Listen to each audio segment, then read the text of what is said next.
I hope this isn't bad, but sometimes I like to watch movies or TV programs where there's revenge and the person who got bullied ends up getting back at the bullies. You see that in like the Karate Kid movies or maybe one of the Rocky movies, or there's even a whole genre of videos that you can watch where somebody who gets picked on, you find out that you shouldn't be picking on them because they know how to take care of themselves.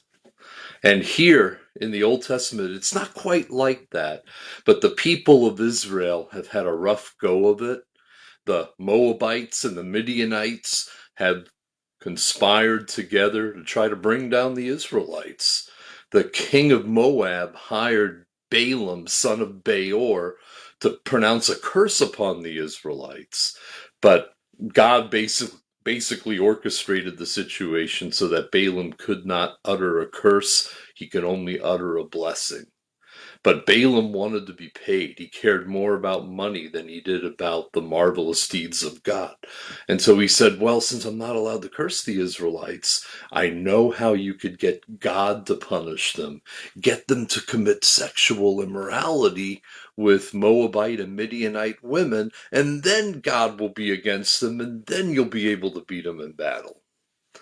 And that's what happened in Numbers chapter 25, where the Midianites women coerced the Israelite men into sexual immorality. And here in Numbers chapter 31, God executes judgment on the Midianites and Balaam the prophet for their role in trying to bring down Israel. And I stopped apologizing about passages like this in the Bible a long time ago, because I've come to the conclusion that this is the universe that God has created, and He reserves the right to run and administer the universe any way He sees fit, which also means He has the right to punish those who would attempt to hurt His people and punish His people. And that's what's going on here. The Midianites are a nomadic tribe of wanderers that have been a thorn in the side of Israel, a thorn in the side of other populous peoples. And now God is going to lower the boom on this nation. And sometimes God reserves the right to use his own people or his own means to bring about a judgment. Let's watch what happens. Numbers chapter 31. The Lord said to Moses, take vengeance on the Midianites for the Israelites. After that, you will be gathered to your people. So this is one of the last things that Moses is going to do before he passes away. He's going to help the Israelites overcome one of their arch enemies.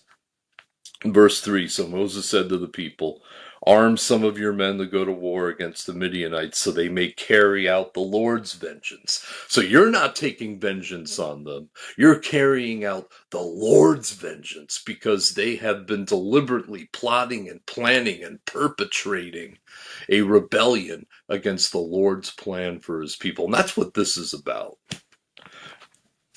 All right, verse 4, send into battle 1,000 men from each of the tribes of Israel. So it's going to be a limited skirmish from Israel's side. 12,000 men armed for battle, one from each tribe, 1,000 from each tribe, were supplied from the clans of Israel. Moses sent them in the battle, 1,000 from each tribe, along with Phinehas, the son of Eleazar the priest, who took with him articles from the sanctuary and trumpets for signaling, to call on God for remembrance and deliverance in battle. They fought against Midian as the Lord commanded Moses and killed every man. Among their victims were Evi, no, not an Evi that I know, Rechem, Zur, Hur, and Reba, not Reba McEntire, the 5 kings of Midian. They also killed Balaam, son of Beor, with the sword. You remember what Balaam said? I think it was in Numbers chapter 24. Let me die the death of the righteous, and may my end be like theirs. Well, he didn't want to live the life of the righteous, so he ended up dying the death of the unrighteous because he was more interested in turning a profit than being a prophet. He was more interested in getting paid than in getting rewarded by God. And he was the one that masterminded this plot to get God angry with Israel by seducing the Israelites to sleep with Moabite and Midianite women. And so they killed him. He was a primary mover of this plot.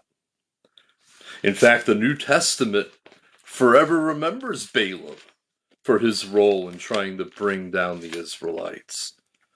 There's several places where it talks about that. 2 Peter, but I think I'm going to, since I'm closer to there, I'm going to turn to Jude verse 11. I've got better fingers. Woe to them, these false prophets. They have taken the way of Cain. They have rushed for profit into Balaam's error. Whenever you try to profit financially from ministry rather than serve the Lord wholeheartedly, you are committing an error. And that's what Balaam had done. And Numbers 31, verse 9, the Israelites captured the Midianite women. Those are the women that committed sexual immorality with the Israelites. They captured the women and children and took all the Midianite herds and flocks and goods as plunder. They burned all the towns where the Midianites had settled, as well as all their camps. They took all the plunder and spoils, including the people and animals, and brought the captives and spoils and plunder to Moses and Eleazar the priest and the Israelite assembly at their camp on the plains of Moab by the Jordan across from Jericho, just across from the Promised Land, which is where they're going to be when we get to Deuteronomy chapter 1. The whole book of Deuteronomy takes place here. Verse 13, Moses and Eleazar and the leaders went out to meet them outside the camp, and Moses was angry, it says in verse 14, with the officers of the army, the commanders of thousands and hundreds. Verse 15, have you allowed all the women to live? They're the ones who got us in trouble to begin with. They were the ones who seduced us. They're the ones who turned us away from God. You know, sometimes we allow things into our lives that we should know that they've been bad for us. But we think, oh, maybe they won't be bad. Maybe we'll just keep them around. Maybe we'll get what we want out of them. And you can't do that. And that's why Moses is furious. It's like, these are the women that got us into this situation. Verse 16, they were the ones who followed Balaam's advice and enticed the Israelites to be unfaithful to the Lord, so that a plague struck the Lord's people. Verse 17, now kill all the boys and kill every woman who has slept with a man. You say, well, why kill the boys? Because the Midianite culture was all about vengeance and war, and they wanted the Israelite wanderers dead. And they knew that if they lived, that they would live to see the day where they would take revenge on God's people. And Moses, under orders of the Lord, said, no, they are to be taken out. Again, I stop apologizing about passages like this. I believe wholeheartedly that when you take your stand against the God, it's your hide. You're going to get what's coming to you if you oppose God, or if you oppose the Israelites, if you oppose the Jews, if you oppose the people of faith. You're going to get it. I mean, it is what it is. So I have no problem with God running a tight ship. I have no problem with God running the universe the way he runs it. And partly because, you know, I'm on his side. I love the Lord, and I have a relationship with the Lord.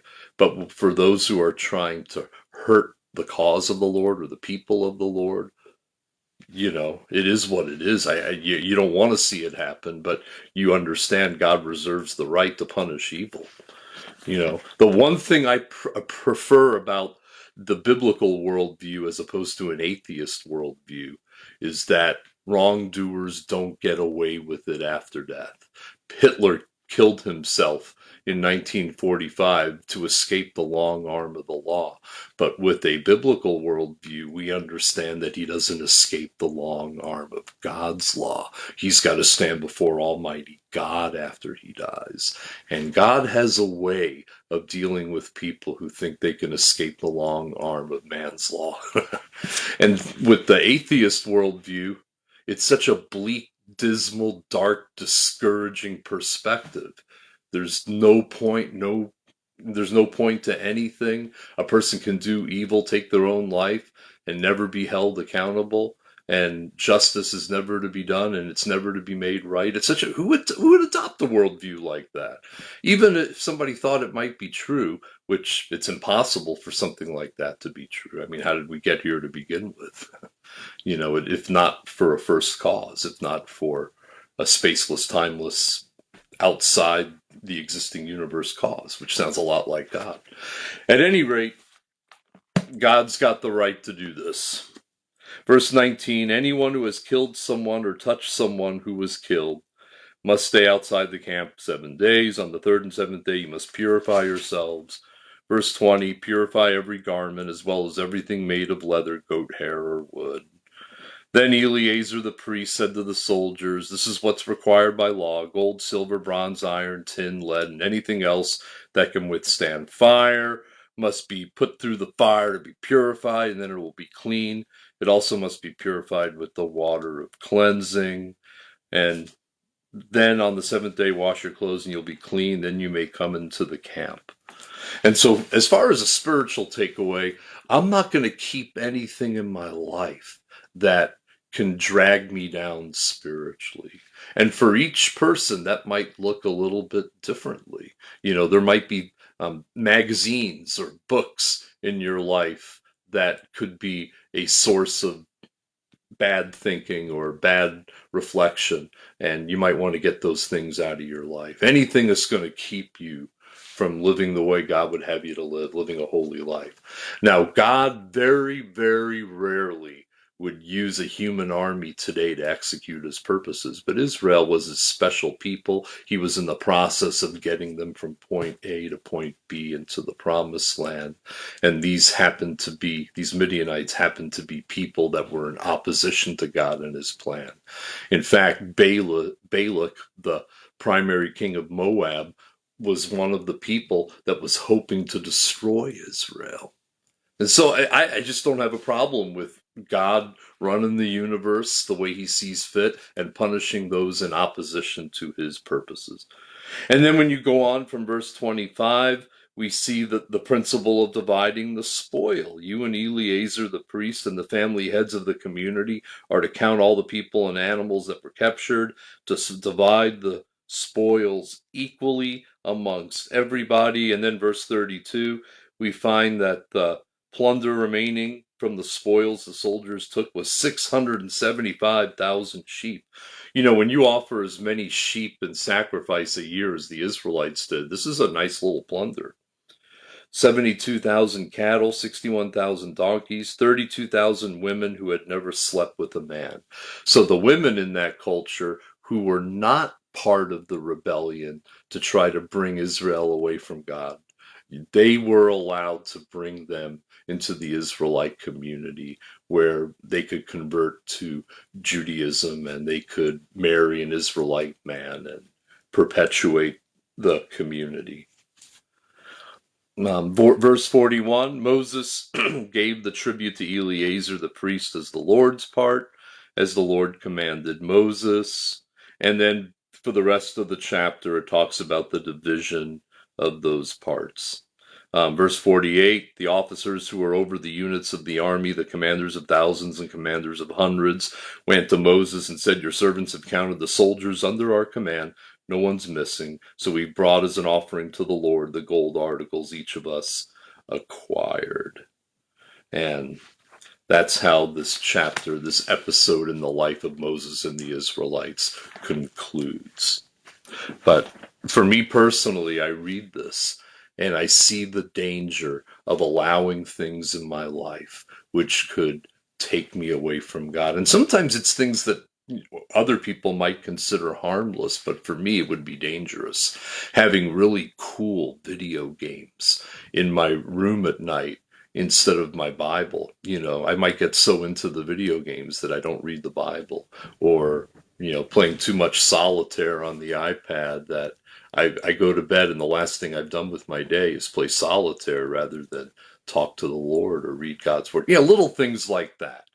For someone else, no big deal, no temptation whatsoever. But for me, it's like I've got to watch my life and my doctrine closely.